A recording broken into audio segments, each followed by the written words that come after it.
Mga kapuntos, welcome back. Ito, bagay tayong isang video na mapapanood, isang video clip sa isang live broadcast ni Trevor Lane at ni Sean Davis ng Lakers Nation. So, bakit natin gusto itong i-featured? Kasi wala tayong makutang mga bagong updates ng ating kababayan si Kai Sotto. At dito ay napag-usapan ng Lakers Nation kung nabanggit at may nagtanong na Pilipino, I think fan ni Kai Sotto. Dalawa sila nagtanong at sinagot naman ito ni Trevor Lane at ni Sean Davis. So alamin natin kung ano yung naging kasagutan nila, kung ano ang palagay nila sa ating kababayan si Kai Sotto. So although yung Lakers naman, alam natin na bakit natin pinipicture yung Lakers o ganyan. Kasi napag-uusapan siya at malaki din naman yung channel ng Lakers Nation. So inaihahatid nila yung usapin. I'm sorry, sa mga kanilang mga followers. And yan ay mahalaga dahil naikakalat na rin yung pangalan ng ating kababayan si Kai Sotto, dahil as much as possible gusto nating ma-expose siya galing sa social media, dahil ang mainstream media or mga scouts, NBA scouts ay talagang hindi nakatutok dito sa ating kababayan si Kai Sotto. At si Trevor Lane at si Sean Davis ay napag-usapan siya dito. So kinat ko lang yung pinaka-clip kung saan siya napag-usapan. At naitanong din ng ating kababayan o ng fan ni Kai Sotto yung gusto nilang itanong, at napili naman yung kanilang katanungan dito sa live chat. So ito ay mula sa Lakers Nation. So I would like to thank Lakers Nation for giving Kai Sotto a chance to be heard, especially sa kanilang mga opinion, at malaman natin kung ano ba ang nasabi nila dito. So let's start the video at tingnan natin kung ano yung pwede nating makuha tungkol dito. Let's go.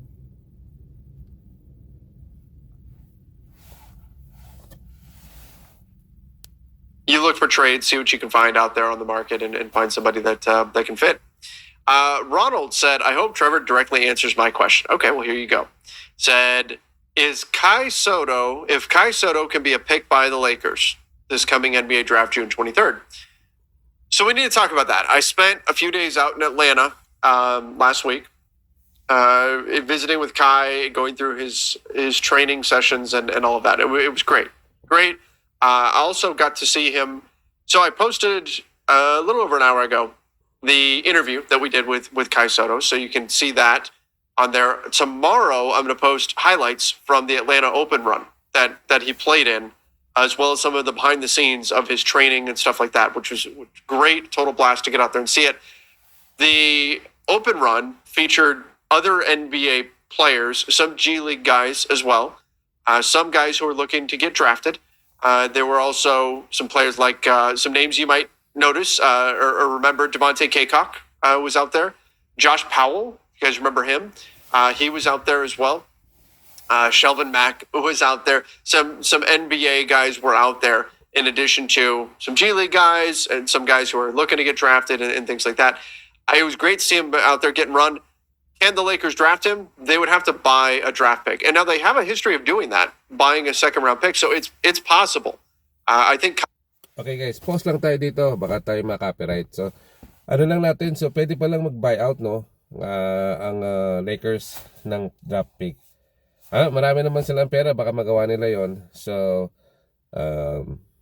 yun, kasi wala talaga silang draft pick this year. So, yun ang problema ng Lakers dahil na kanilang gamit na lahat yung kanilang resources at na-trade na nila yung mga asset nila. So kaya wala silang yung only chance silang makuha siya ay kundi maging undrafted siya at bigyan siya ng kontrata, o kaya naman ay ma-buyout, makabili sila ng pick.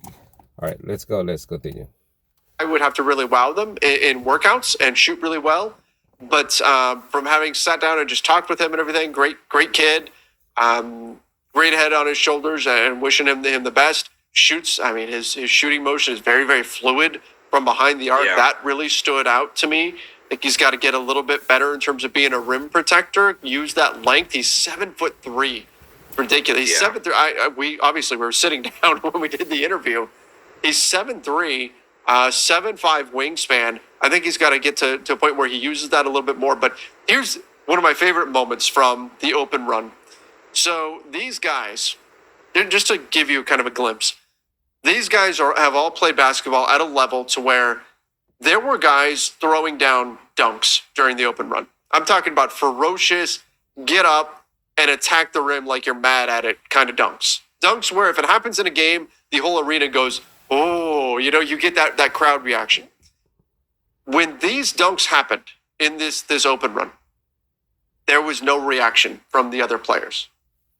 Like they're so used. That's the level of player that was out there. They're used to seeing this stuff, extreme athleticism. It's so normal for them that these hammer dunks are just okay. It's another play, right? Like that's the kind of player that's on the floor. Kai had a play where he caught a pass from behind the 3-point line, pump faked, and drove. Defender closed out. He put the ball on the floor and drove. He put the ball in one hand, his right hand, and held it out, extended, and attacked like that. He got hammered at the basket and got fouled, and so he got free throws, so he didn't finish the play. But when he extended his arm, the whole gym went, oh, because it's just not something that you normally see, a 7'5" wingspan extending the ball the way he did. It was enough for me to go, okay, these guys have been dunking like crazy all over each other and nobody's reacted. And Kai just did that and everybody reacted the way they did. Like it's something you don't see every day, the kind of physical profile that he's got. Yeah, and I mean, I saw just the one clip you post on your Instagram. Cheap plug, follow Trevor on Instagram. But I saw the one clip you post. I'm like, man, he has for a 7'3" dude, his shooting motion is really, really fluid. So yeah, that'd be awesome. And I think one of the things we talk about those later round, well, it's only 2 rounds, but late second round, undrafted free agency type of guys. Yeah. Biggest thing is like their mentality is really what matters, honestly. I mean, obviously you want to see like if they can play worth anything, can they do some intangible stuff, but it's really more about their mindset. They're ready to come and just work. That's why, I mean, Miami, they just pick guys out of the freaking ether, and they're just finding guys. Yeah, they're finding guys like Max Drews, Gabe Vincent, Duncan was undrafted, I think, too. Like they just find all these dudes. Golden State, Jordan Poole, it's just about their mindset, like how much do you want to work? And I mean, like you brought up Kai, I've talked about Jordan Usher a lot. I would love Jordan Usher for the Lakers. It's more about the mindset. It seems like Kai has a great mindset, like you said, good head on his shoulders. And again, for a 7'3" dude that's that athletic, that can put the ball on the floor and shoot that well, it would be a nice fit for the Lakers. 671 vlog said, will Kai Sotto be drafted? What round? Looks like second round if he's drafted. It's possible he goes undrafted, but probably be a second round guy. But he's got workouts with a dozen NBA teams. Couldn't reveal which teams they were, but he's got workouts with a lot of teams, and he's going to look to wow them and see what happens. See what happens. Also, again, just because they go undrafted does not mean they're not good. Correct. Austin Reeves went undrafted. We've got an example Austin of that already. Mark with a super chat. So Trevor, the rumor Nate So okay guys, yun narinig nyo, no? Hindi naman kailangan maging drafted or undrafted, pwede na rin naman, magagaling din naman yan sila. So talagang marami talaga silang player na gusto makapasok sa NBA at talagang ihimayin nila kung sino yung talagang karapat-dapat. So huwag tayo mag-alala kung hindi siya madraft itong 2022 dahil magkakaroon naman ng Summer League. Diyan sa Summer League pwede siya magpakita ng kanyang kakayanan at sigurado tayo makukuha si Kai Sotto at ako confident ako makukuha siya ng at least late first round. So sabi nila second round undrafted. Yun ang reality. Pero syempre tayo nag-hope na sana makuha siya ng maga. Although talagang maraming players na alam mo yon, mas yung mga agent nila halos parang ano rin yan, may lobbying din siguro yan, no? Yung mga agent nila, tapos yung mga scout nabibigyan nila ng more chance na magkaroon ng mga private workout probably but si Kai Sotto kasi hindi mo na kailangan isali sa combine kasi yung pinaka scouting report niya ay nasa NBL na, lumabas na. So yun talaga yung pro level, doon na siya nakita. At yun yung mas matindi pa sa combine kasi combine is pang drill, open run at iraran nila yung mga kanilang nire-record nila yung mga kanilang takbo o yung pagtalo nila.